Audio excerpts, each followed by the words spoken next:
What happens when prejudice and power collide at 35,000 feet? On a routine flight from Chicago to San Francisco, a quiet 17-year-old girl named Maya is settling into her first-class seat, a reward for her academic achievements. But for senior flight attendant Karen Miller, something doesn't look right. In her eyes, the young black teenager doesn't belong. A confrontation unfolds. A young girl is humiliated, and a pilot makes a decision he thinks will solve a simple problem. What none of them know is that this isn't just any teenager. She's the daughter of Governor Marcus Washington, and a single text message is about to turn their world upside down. Stay with us for a story of shocking discrimination and the hard karma that followed. The hum of Chicago O'Hare International Airport was a symphony of controlled chaos. Announcements echoed through the cavernous terminals. The wheels of roller bags clicked a rhythmic beat against the polished floors, and the air buzzed with the energy of 1,000 different journeys about to begin. For 17-year-old Maya Washington, it was a symphony of independence. This was her first time flying solo a trip to visit her grandmother in San Francisco, and the entire experience felt like a rite of passage. She wasn't just flying. She was flying first class. It was a surprise gift from her parents, a reward for finishing her junior year with a 4.0 GPA and winning the state debate championship. Her father, Governor Marcus Washington, had always taught her that rewards were to be earned, not given, and this felt like the ultimate validation of her hard work. He had booked the ticket under her name, Maya C. Washington, wanting her to have the full experience without any of the complications or fuss that often came with his title. Clutching her boarding pass for Trans-American Airlines Flight 482, Seat 2A, Maya felt a flutter of excitement. After a smooth check-in and a surprisingly quick pass through security, she found her gate and sat down with a worn paperback copy of The Fire Next Time by James Baldwin.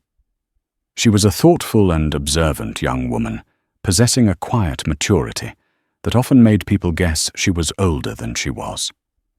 Her hair was styled in neat box braids that fell just past her shoulders, and she was dressed comfortably for the long flight in a simple grey sweatshirt, black leggings, and a pair of clean white sneakers. She looked like any other teenager, indistinguishable from the crowd, and she cherished that anonymity. When the boarding call for first-class passengers was announced, she joined the short line, her backpack slung over one shoulder. The gate agent, a cheerful man with a kind smile, scanned her ticket. "Welcome aboard, Ms. Washington. Enjoy your flight." "Thank you," she replied, her voice soft but clear. Stepping onto the plane, she was greeted at the door by a flight attendant who offered a perfunctory smile. Maya navigated the aisle into the exclusive quiet of the first-class cabin. It was even nicer than she had imagined. The seats were like individual cocoons of dark grey leather, spacious and gleaming under the soft cabin lights. She found 2A a window seat and slid into it, the supple leather cool against her skin. It felt incredible. She stowed her backpack under the seat in front of her and buckled in her eyes, drawn to the fascinating ballet of ground crew vehicles moving on the tarmac outside her window. A few minutes later, a senior flight attendant with blonde hair pulled into a tight, severe bun, and a name tag that read Karen approached her. Karen Miller had been flying for over 20 years, and in her mind, the first-class cabin was her domain.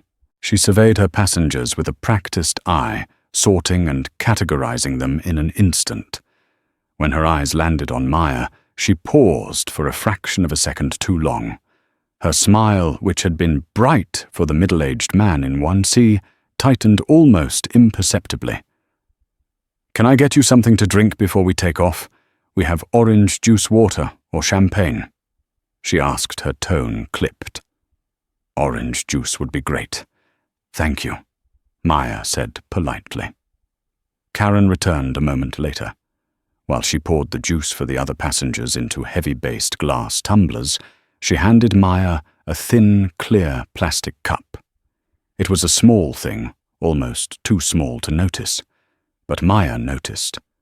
She saw the man across the aisle, who was younger than her father, receive his drink in a real glass. She felt a familiar, unwelcome pang in her chest, a feeling she had been taught to recognize, but had hoped to escape today. Was it an oversight, or was it a message? She chose to believe it was an oversight, a simple mistake. Pushing the thought aside, she took a sip from the plastic cup and returned to her book, determined to enjoy the luxury she had so rightfully earned. The calm, however, was destined to be short-lived.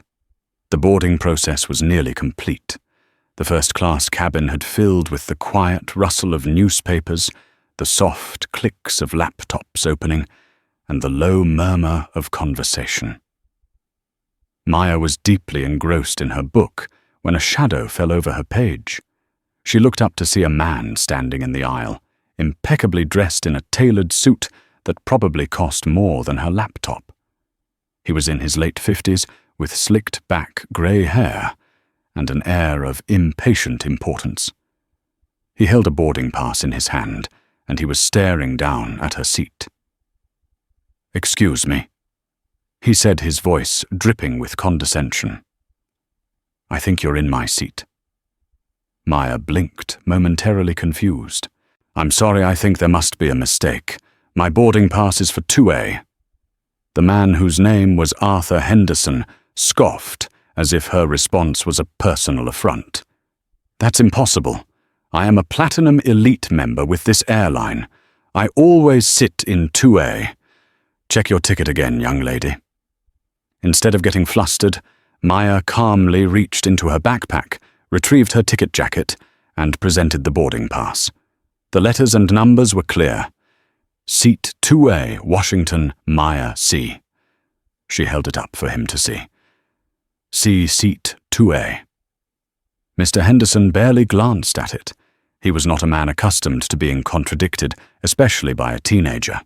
He waved his hand dismissively and immediately looked around for assistance, his eyes locking onto Karen Miller, who was approaching with a tray of empty glasses. "Ma'am," he called out, his voice loud enough to turn a few heads. "There appears to be a problem. This person is in my seat, and she's refusing to move." The word person was loaded with disdain.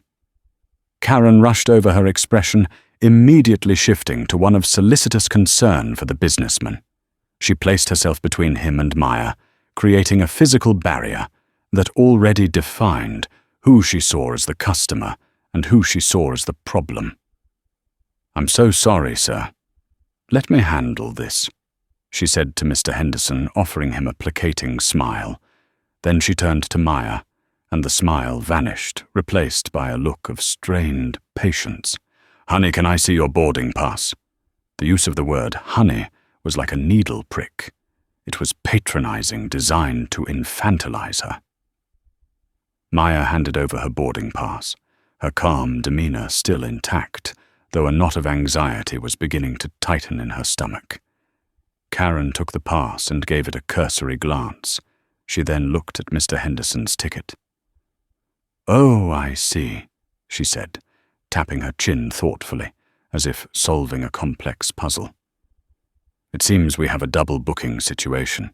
The system must have had a glitch." She never once considered that Mr. Henderson might be the one in error. Her assumption was immediate and unshakable.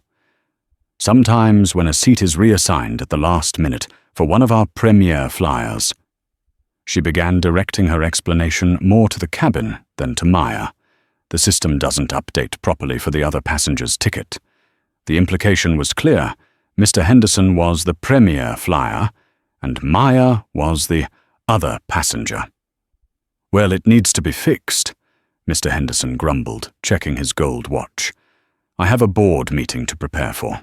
Karen nodded sympathetically. "Of course, sir." She turned back to Maya, her professional mask now fully in place.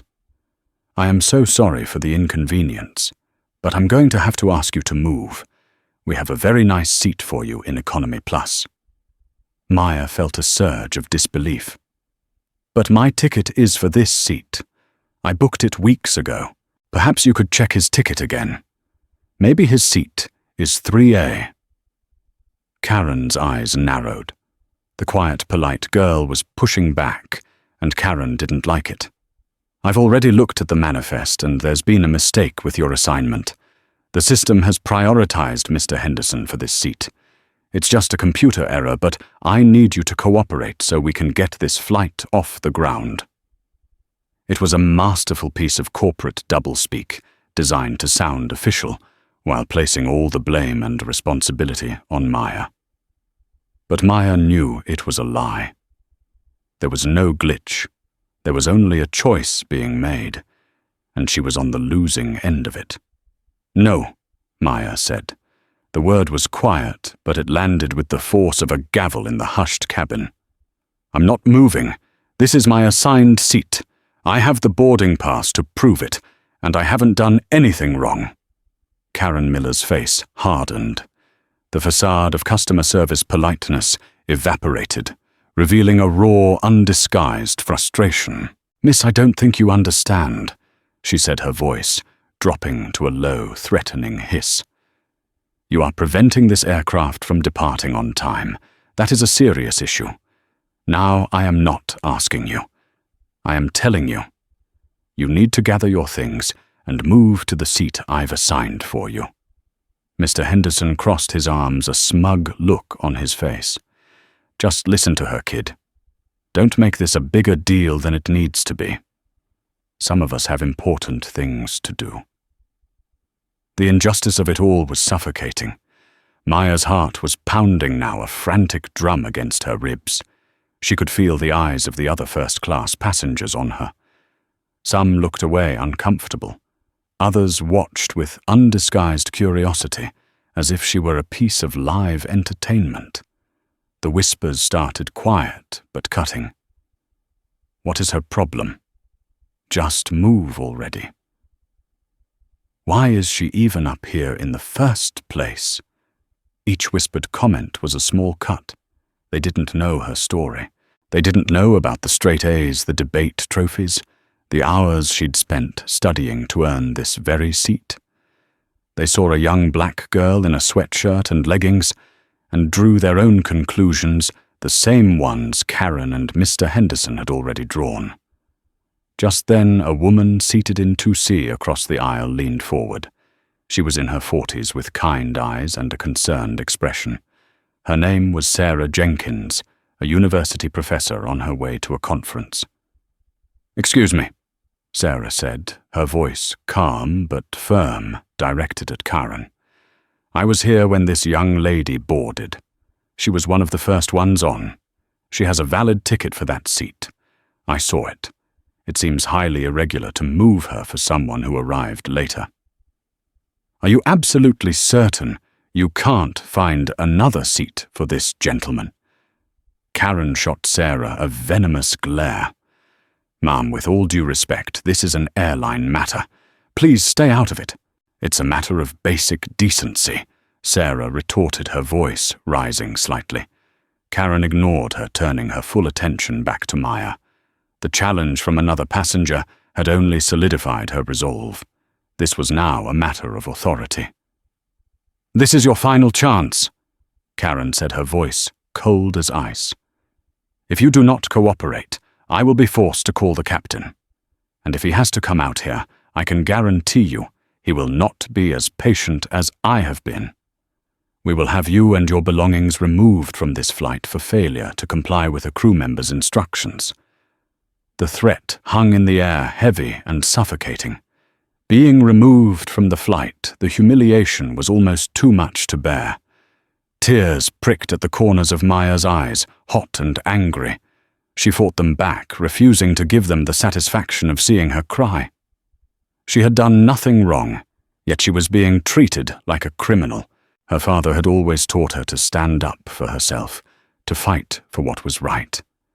But he had also taught her to pick her battles, and surrounded by hostile faces, under the fluorescent glare of the cabin lights, she felt utterly alone and powerless. She looked from Karen's unforgiving face to Mr. Henderson's dismissive smirk. She saw the other passengers staring, judging.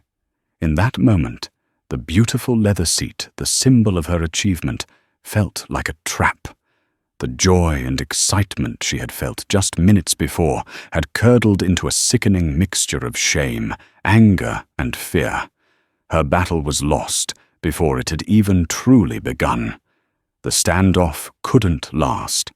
With a crisp, decisive nod, Karen turned and walked toward the front of the plane, disappearing behind the curtain that led to the galley and the cockpit. A palpable tension settled over the first-class cabin. Mr. Henderson let out an exaggerated sigh and began tapping his foot impatiently. Sarah Jenkins gave Maya a look of deep sympathy, mouthing the words, "I'm so sorry." A minute later, Karen returned, followed by a man with silvering temples and a uniform adorned with 4 gold stripes on the epaulets. This was Captain Robert Davies. He had been flying for nearly 3 decades, and his pre-flight routine was a sacred ritual of checklists and technical briefings. Being called out to the cabin to handle a passenger dispute was an unwelcome and irritating distraction. Karen had already given him her heavily biased version of the story. "Captain, I'm so sorry to bother you, but we have a passenger who is being non-compliant. There was a seat duplication error, and she is refusing to move from a Platinum Elite member's assigned seat. She's holding up our departure." Captain Davies walked into the cabin with the weight of that narrative already shaping his perception. He saw what Karen wanted him to see, a frustrated high-value customer, Mr. Lewa Henderson, and a defiant teenager who was causing a problem. His priority was simple: resolve the issue and get the plane in the air. Flight schedules were tight, and delays cost the airline money and reputation.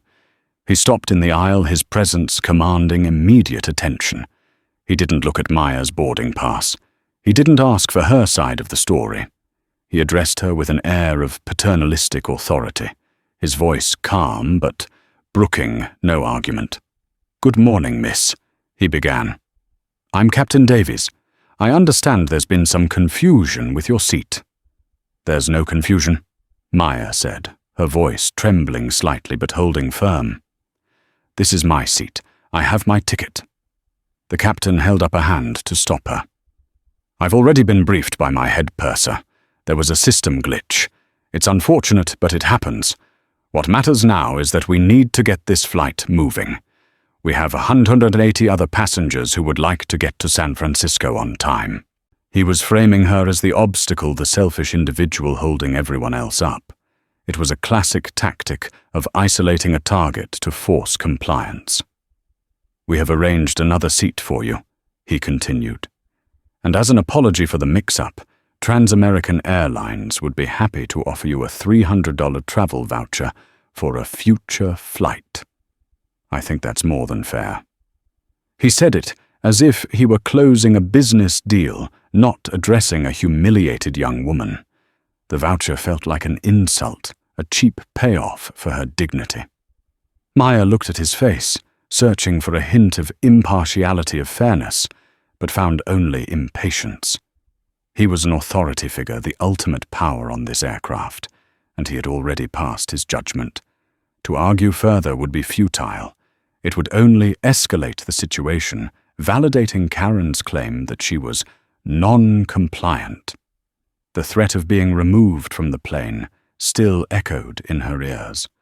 Defeated, she finally gave a small, almost imperceptible nod. The fight went out of her, replaced by a cold, hollow resignation. "Fine," she whispered. "Excellent," Captain Davies said with a relieved smile, as if she had finally seen reason. "Thank you for your cooperation." He gave a crisp nod to Karen, and then retreated back to the sanctum of the cockpit, his problem solved. Karen Miller's face was a mask of triumph. "Thank you," she said to Maya, her voice dripping with false sweetness. Now, if you'll just gather your things." With slow, deliberate movements, Maya pulled her backpack out from under the seat. She stood up her small frame, feeling incredibly vulnerable in the wide aisle. She refused to look at Mr. Henderson as he slid past her into the seat she had just vacated, settling in with a satisfied grunt. She clutched her book and her backpack to her chest like a shield and began the long, mortifying walk back through the business-class cabin, past the curtain, and into the narrower, more crowded aisles of economy. Every pair of eyes she passed felt like a physical blow. The walk of shame, as she would later call it, was the most profoundly embarrassing moment of her young life.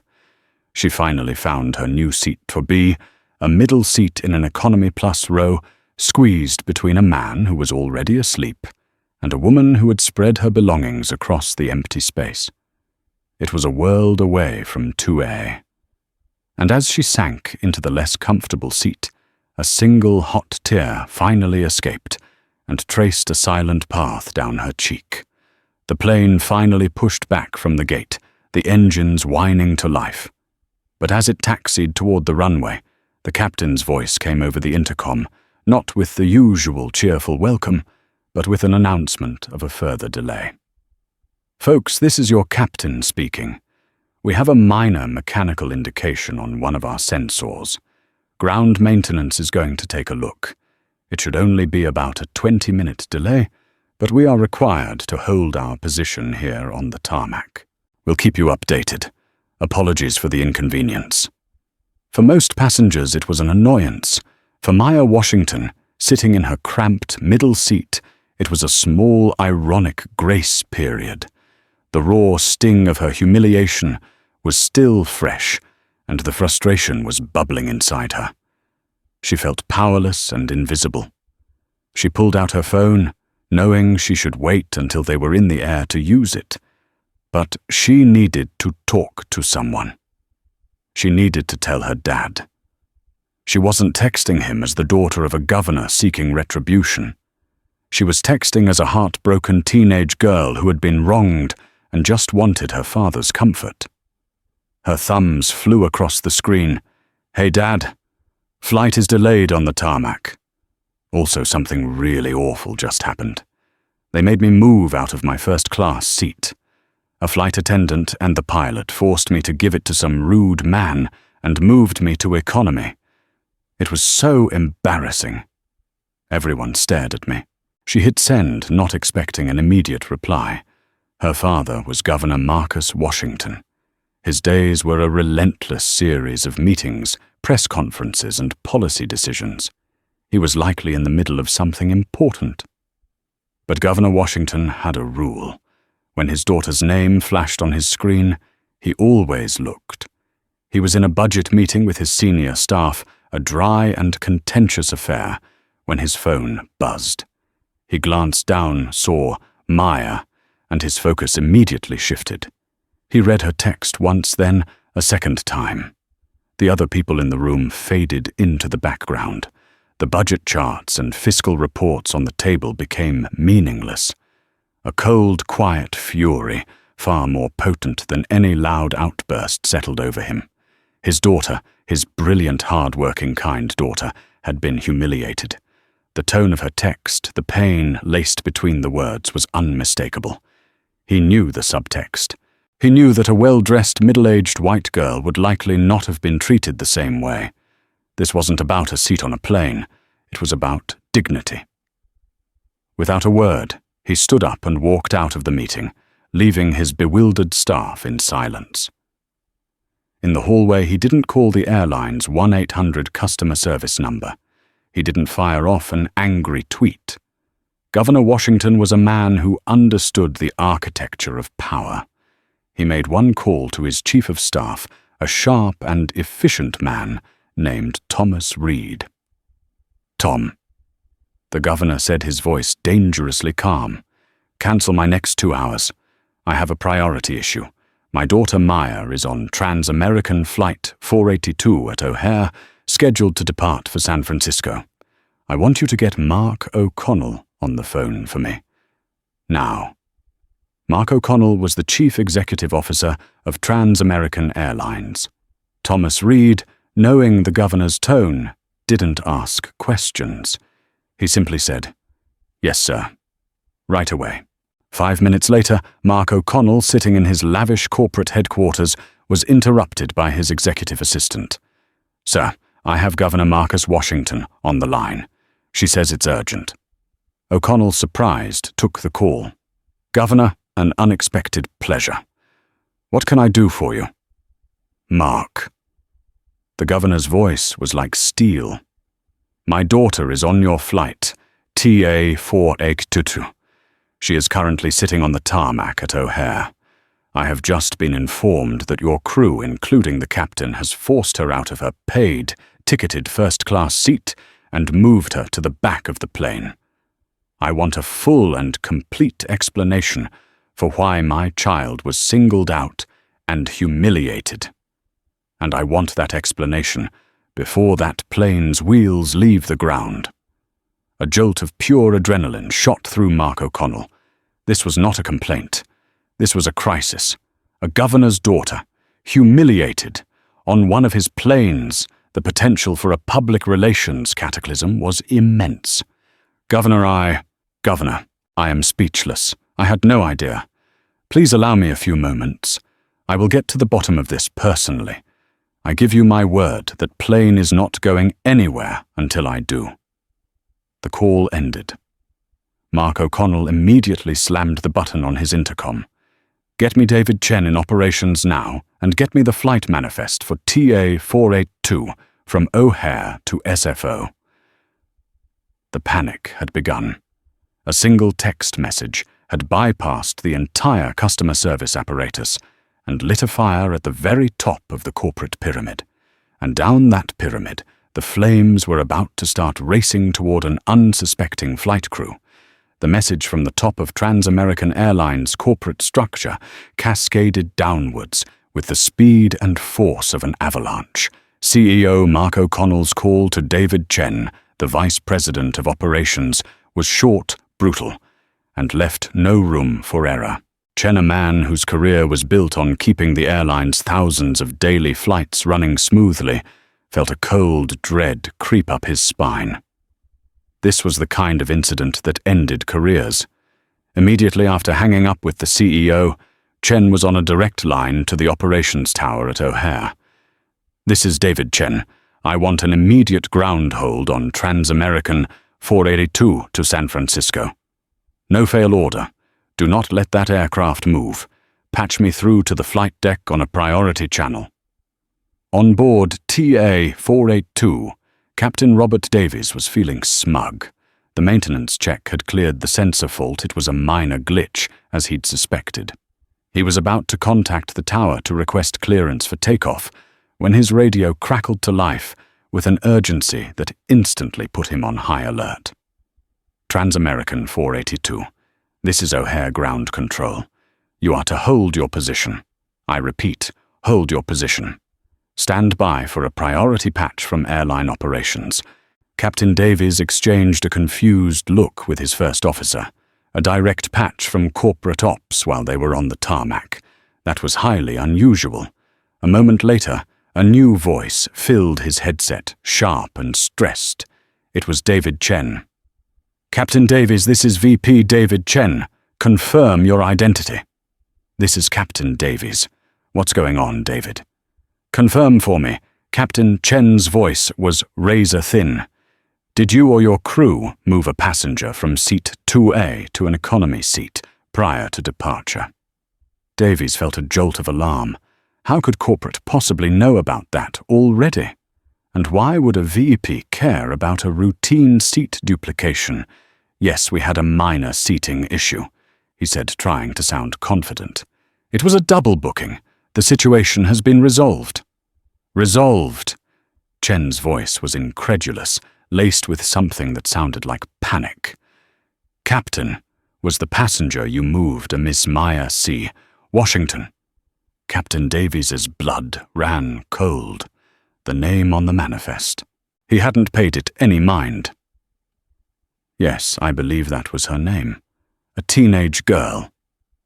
There was a pause on the other end of the line, and Davies could almost hear the corporate executive taking a breath to steady himself before delivering the payload. "Captain?" "Robert." Chen said, his voice dropping to a deadly serious tone. "The passenger you moved, the teenage girl you forced out of her seat, is Maya Washington, as in the only daughter of Governor Marcus Washington. The governor just got off the phone with our CEO. He is, to put it mildly, demanding an explanation for why his daughter was publicly humiliated by your crew." The world inside the cockpit seemed to tilt on its axis. Captain Davies stared blankly at the instrument panel, the glowing lights and numbers blurring before his eyes. Governor Washington. He replayed the entire scene in his mind, Karen's biased report, his own dismissive attitude, the look on the young girl's face as she walked back down the aisle. He hadn't seen a person. He'd seen a problem to be solved quickly. And in his haste, he had made a catastrophic, career-ending error. His first officer, who had heard the entire exchange, swore under his breath, his eyes wide with shock. "Robert, are you still there?" Chen's voice crackled in his ear. "Yes. Yes, I'm here." Davies stammered, his mind racing. "Here are your instructions, and they are not negotiable," Chen commanded. "You and the flight attendant involved will go to Miss Washington's seat immediately. You will apologize to her in the most sincere and profound way you know how. You will offer her seat back along with any other accommodation she desires. You will treat her like royalty. Is that understood?" "Understood," Davies croaked, his throat dry. "This entire flight and potentially your job depends on how you handle the next 10 minutes. Do not fail." The line went dead. For a long moment, Captain Davies just sat there, the weight of his blunder crushing him.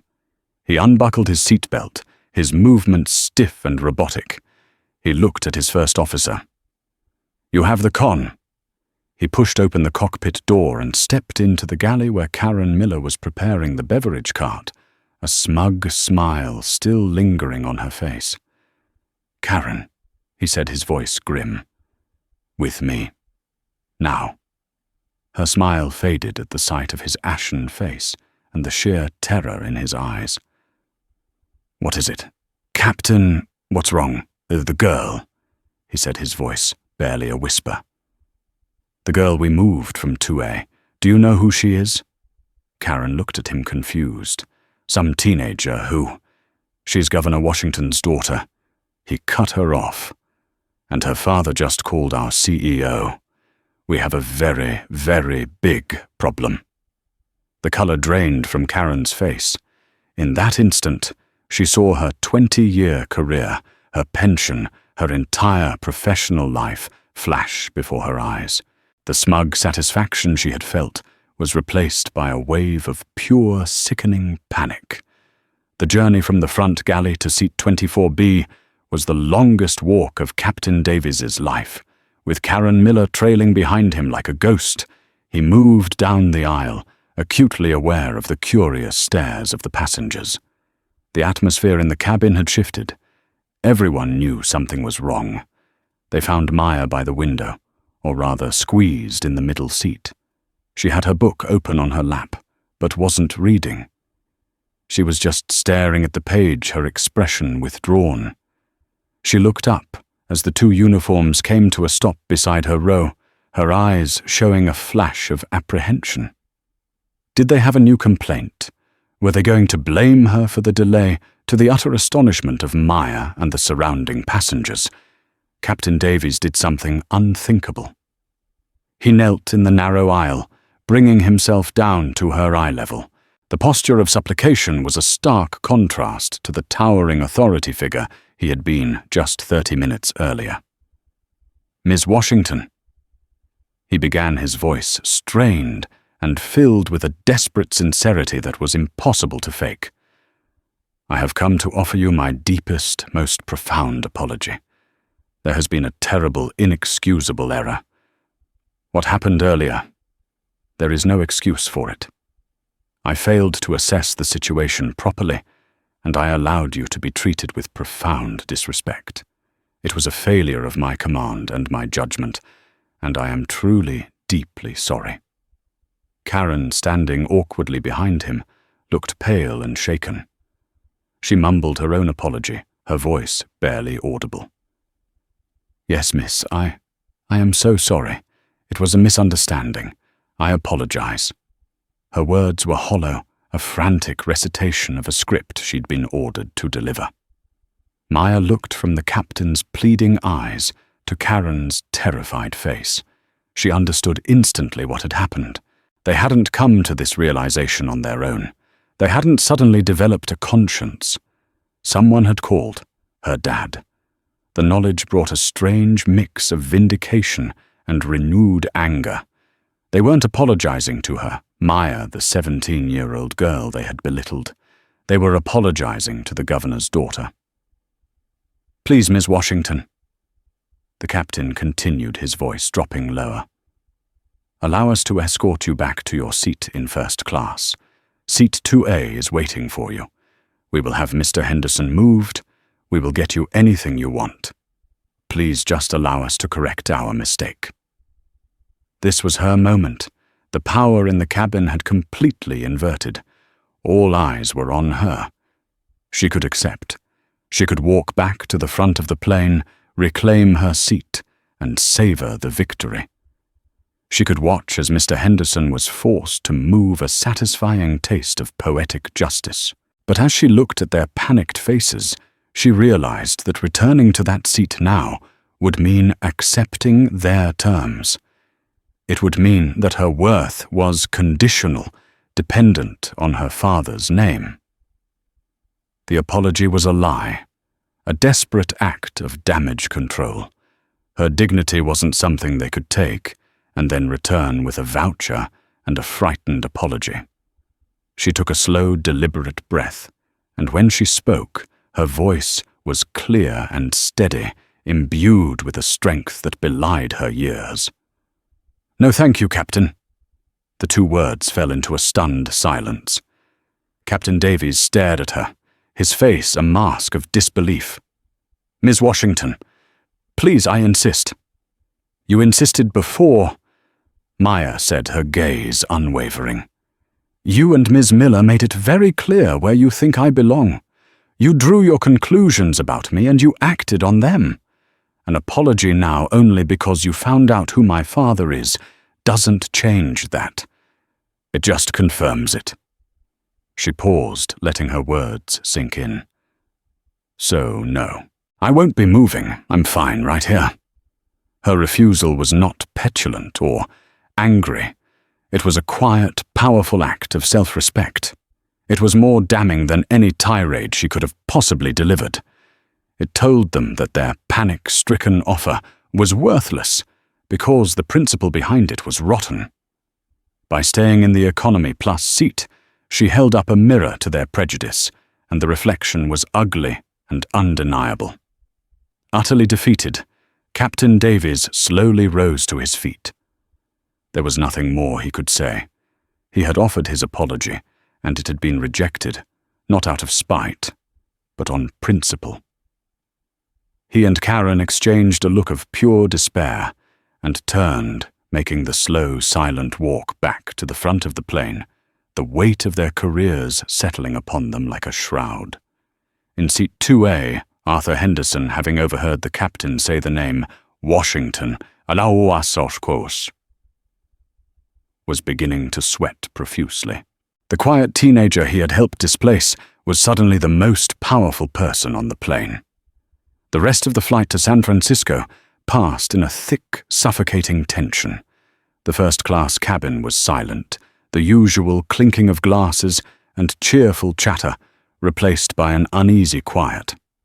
Mr. Henderson sat stiffly in seat 2A, not daring to ask for a drink or make eye contact with the crew.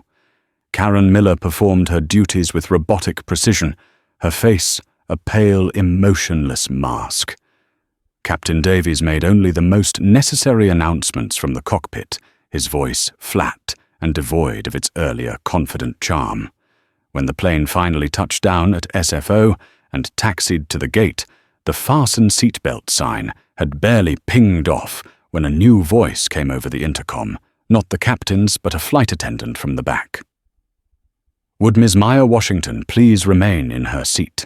All other passengers may deplane as usual. As the passengers filed out, many of them cast curious glances at Maya, who sat patiently, her book once again in her lap. When the plane was nearly empty, a man in a sharp suit from the airline's corporate office appeared at her row. This was David Chen, the VP of Operations, who had flown in on a private jet from Dallas for the sole purpose of managing this disaster personally. "Ms. Washington," he said, his voice respectful. "I'm David Chen from Transamerican. I am here to personally apologize on behalf of the entire airline.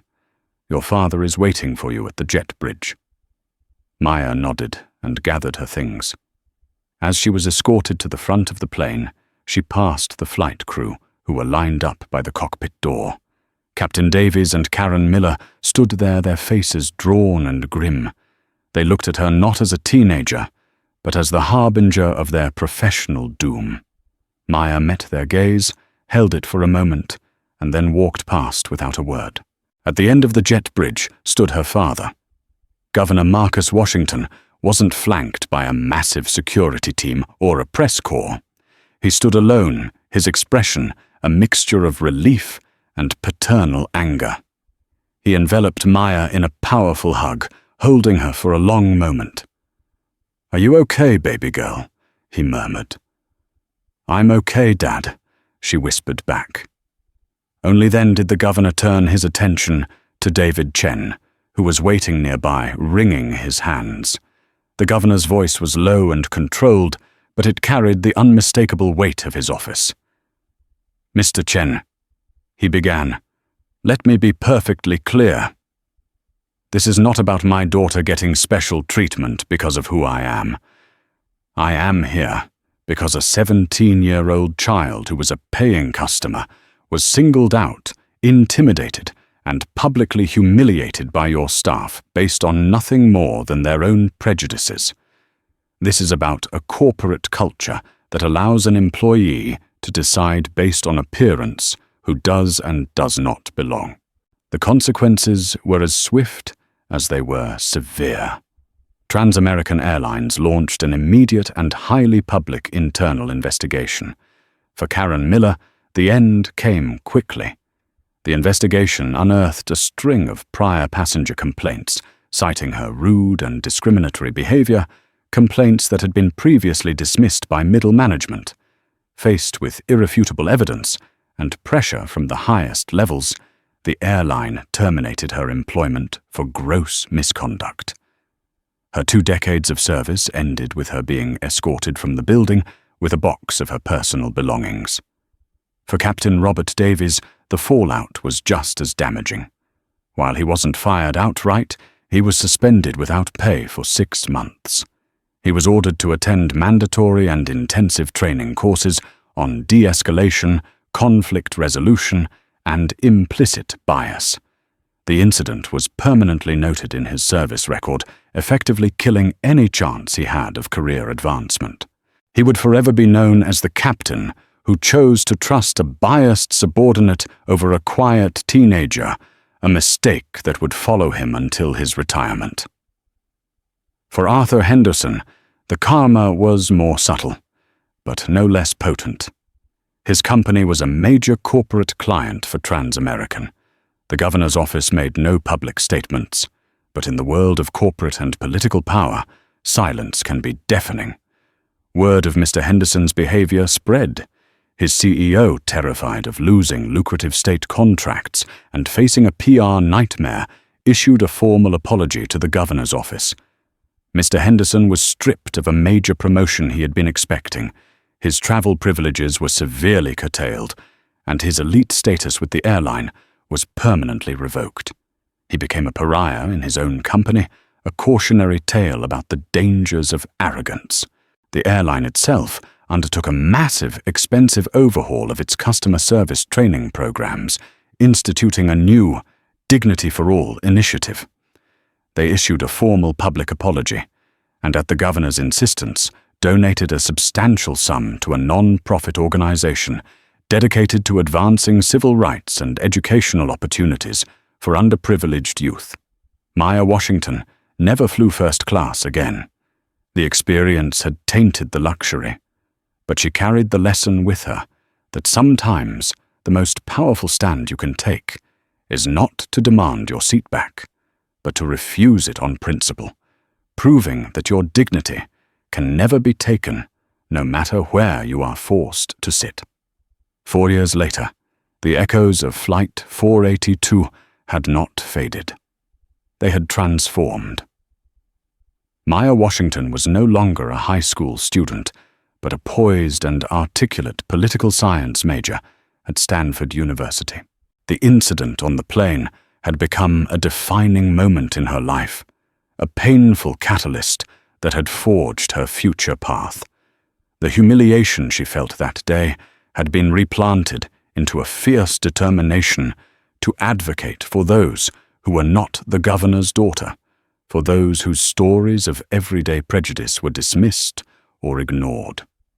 She stood at a podium in a crowded university auditorium, the light catching the silver necklace around her neck. She was the keynote speaker for a student-led conference on social justice. "Dignity is not a privilege of the powerful," she said, her voice resonating with a conviction that captivated the room. "It is the fundamental right of every individual. It cannot be granted by a flight attendant, a pilot, or even a CEO. It can only be recognized or violated." That day I learned that the most powerful response to a violation of your dignity is not anger, but a calm and unyielding refusal to accept a reality that is built on someone else's prejudice. Her story, which she had written about in an article for the university's law journal, had become a widely cited example in ethics and corporate training seminars. She had never named the airline or the individuals involved, believing that the power of the story was in its universal message, not in personal retribution. The lives of those who had violated her dignity had taken drastically different turns. Karen Miller never worked in the airline industry again. Blacklisted and with a reputation that preceded her, she found herself unemployable in any customer-facing role that required authority or trust. After months of failed interviews, she took a job at a regional distribution warehouse, packing boxes on the night shift. The crisp uniform and sense of command were replaced by a fluorescent safety vest and the monotonous drone of machinery. Her days of patrolling the first-class cabin of holding power over strangers were a distant memory, replaced by the anonymity of a life lived in the shadows of a profound and public mistake. Captain Robert Davies did return to the cockpit, but his career was irrevocably altered. He was a senior pilot with a permanent black mark on his record. He was consistently passed over for promotions and was often assigned less desirable transatlantic cargo routes, long, lonely flights across dark oceans with no passengers to command. The captain's authority he once wielded so carelessly was now a constant heavy reminder of his failure. In his quieter moments, staring out at the endless expanse of clouds, he would replay the scene in the cabin, but now he saw not a problem, but the face of a young girl, calm and resolute, whose quiet no had taught him more about integrity than his 30 years of flying. Arthur Henderson's fall was one of quiet professional disgrace. He kept his job, but his wings were clipped. He was moved from his client-facing executive role to a back-office logistics position with no travel and little influence. The arrogance that had once fueled him curdled into a quiet resentment. He had learned the hard way that the world was smaller than he thought, and that the person you dismiss today might hold the key to your future tomorrow. On the other side of the country, Maya finished her speech to a standing ovation. After the event, she saw a familiar face in the crowd. It was Sarah Jenkins, the professor from across the aisle on that flight. The two had stayed in touch with Sarah, becoming a mentor and a friend. "You were incredible, Maya," Sarah said, embracing her. "You've turned such an ugly experience into something that can truly change things." Maya smiled, a genuine, radiant smile. "It changed me," she admitted. "For a long time, I just felt shame. Now I see it was never my shame to carry." Looking out at the students who were now discussing her speech with passion and energy, Maya understood the true nature of the outcome. The karma wasn't just in the downfall of those who had wronged her. The real, lasting victory was in her own rise, in finding her voice, defining her purpose, and ensuring that the echoes of that day would serve as a lesson in dignity for years to come. This story is a stark and powerful reminder that prejudice doesn't just exist in history books. It lives in the snap judgments and quiet assumptions people make every day. Maya Washington's ordeal at 35,000 feet wasn't just about a seat on a plane. It was a battle for respect. Her quiet refusal to accept a panicked, self-serving apology was a profound act of strength. It demonstrated that true character isn't defined by status or power, but by the dignity you hold on to when others try to strip it away. The consequences faced by the crew and the arrogant passenger serve as a potent example of karma, proving that our actions, especially those born from bias, will eventually find their way back to us. If Maya's story of quiet courage resonated with you, please give this video a like to show your support. Share it with others to spread the message that everyone deserves to be treated with dignity. And don't forget to subscribe for more real-life stories where justice prevails. What would you have done in Maya's situation? Let us know your thoughts in the comments below.